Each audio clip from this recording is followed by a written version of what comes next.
Mga master, bukas po August 29, 2023 ang opisyal na pagsisimula ng school year 2023 hanggang 2024.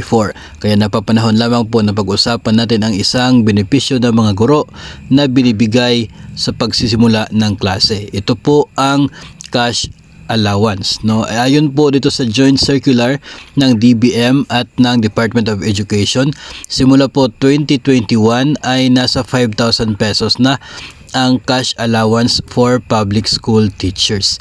No, ito po ay para sa mga tinaguriang guro ayon po sa Magna Carta for Public School Teachers. Kaya included dito maging ang mga ALS mobile teachers, district ALS coordinators sa lahat ng mga elementary, junior and senior high schools and community learning centers who are in the service in DepEd for the current school year and assigned with at least one teaching load. Naka-emphasize po talaga yan dito sa Joint Memorandum Circular ng DepEd at DBM. Ang cash allowance, mga master, ay hindi lamang po ito basta-basta binibigay bilang allowance, kundi ito po ay intended para sa pag-purchase ng teaching supplies and materials, tangible man or intangible, for the implementation or conduct of various modes of learning delivery. Nandiyan na rin po ang para sa internet and other communication expenses at ang para sa annual medical and physical examination expense. Okay, kaya nga po naging 5,000 yan mula sa dating 3,500. Dahil dito po included itong internet communication expenses at maging para sa annual medical and physical exam. Ayon pa rin po sa circular na ito, no, ng DepEd at ng DBM, hindi po mabibigyan ng cash allowance ang mga guro na walang teaching load, no, and performing non-teaching functions, duties and responsibilities within the current school year. Yung mga naka-absence without leave o kaya ay indefinite sick leave, maternity leave, study leave, ayun po ay hindi din po sila mabibigyan upon the release of cash allowance sa pagsimula ng klase.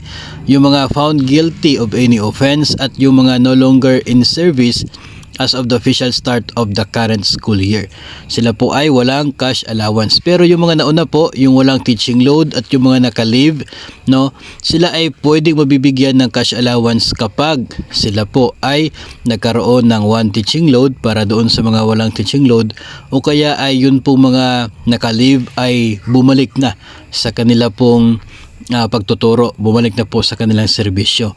So that's the time na sila po ay mabibigyan ng cash allowance, pero hindi na po buo, no, yung kanila makukuha, kundi ito po ay nakabatay sa isang tinatawag po natin na prorated na proportion lamang po, no, proportionate lamang na cash allowance. Depende po kung kailan sila bumalik sa kanilang serbisyo o kaya kung kailan nagkaroon ng teaching load, yung mga walang teaching load. Ayon po pa rin po dito na ang cash allowance shall be given to entitled public school teachers not earlier than the official start of every school year as stipulated in the annual issuance of official school calendar or as may be decided by the education secretary or his or her designated authority in cases of emergency situations. So ngayon wala pong pag-release order na i-release ng mas maaga, kaya bukas po August 29 ang simula ng klase. Yun din po ang opisyal na simula ng pamimigay ng cash allowance. Yung mga nabigyan na po, may mga nauna po, no, may mga division offices and paaralan po na nabigyan na ng kanilang cash allowance. Sila na lamang po yung bahala na sumagot if ever sila po ay tatanungin kung bakit maaga yung kanila at hindi po nakasunod sa guidelines. Ay ito po, no, prorated na cash allowance. Ito po yung sinasabi natin kanina, kung kailan po sila nagkaroon ng teaching load or kung kailan po sila nakabalik sa panunungkulan. Within the first 30 days mula sa simula ng klase, walang problema, buo pa rin yung cash allowance na matatanggap. Kapag hindi po kayo naka-duty on the first day kasi naka-leave po kayo, the following day ay nakabalik naman kayo sa pag-duty. So ibig sabihin, nakabalik kayo sa serbisyo within the first 30 days, kaya buo pa rin ang inyong cash allowance. Pero kung lagpas 30 days na, since August 29 hanggang 90 days, 4,000 na lamang, 80%. Kapag lagpas 90 days up to 150 days, 2.5 na lamang, 50%. At kung lagpas na po sa 150 days ay nasa 20% na lamang or 1,000 pesos ang cash allowance na matatanggap ng isang public school teacher. So ito po ang atin pong nilalaman ng Joint Memorandum Circular ng DepEd at ng DBM patungkol po sa cash allowance na matatanggap ng mga public school teachers officially during sa start ng school year. So bukas po yung simula ng klase and we are expecting na yung mga hindi pa po nakatanggap ng cash allowance ay hopefully makakatanggap po bukas. If ever po na matanggap bukas, it means na last Friday dapat na-submit na po ng inyong division o kaya ay ng inyong paaralan ang report po dito, no? Yung ADA para po sa cash allowance doon po sa bangko. No, so dapat natanggap na po ng Government Servicing Bank last Friday para na-process na po nila ito sa Bureau of Treasury so that by Tuesday o bukas, August 29 ay yung gagawin na lamang po yung pag-credit papunta sa mga personal account ng mga eligible personnel. So, yun po ang atin pong magandang balita para sa mga wala pa pong cash allowance na natanggap.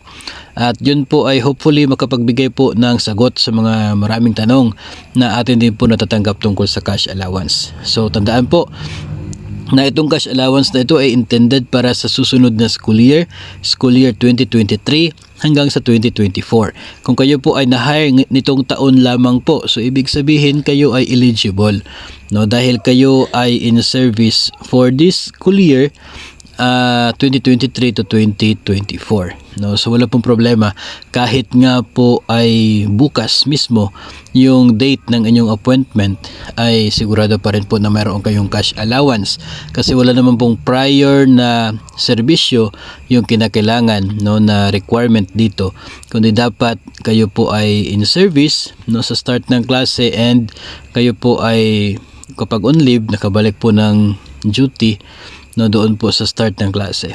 So yun po ang ating pong kaunting paalala tungkol sa guidelines ng cash allowance. Ito po yung dating tinanggurian na chalk allowance. At ito rin po yung ating napag-usapan previously na Teaching Supplies Allowance Act, no, na nais po ng ating mga mambabatas na taasan. Pero sa ngayon po ay hindi pa po yung naging batas kaya dito muna tayo sa 5,000 pesos.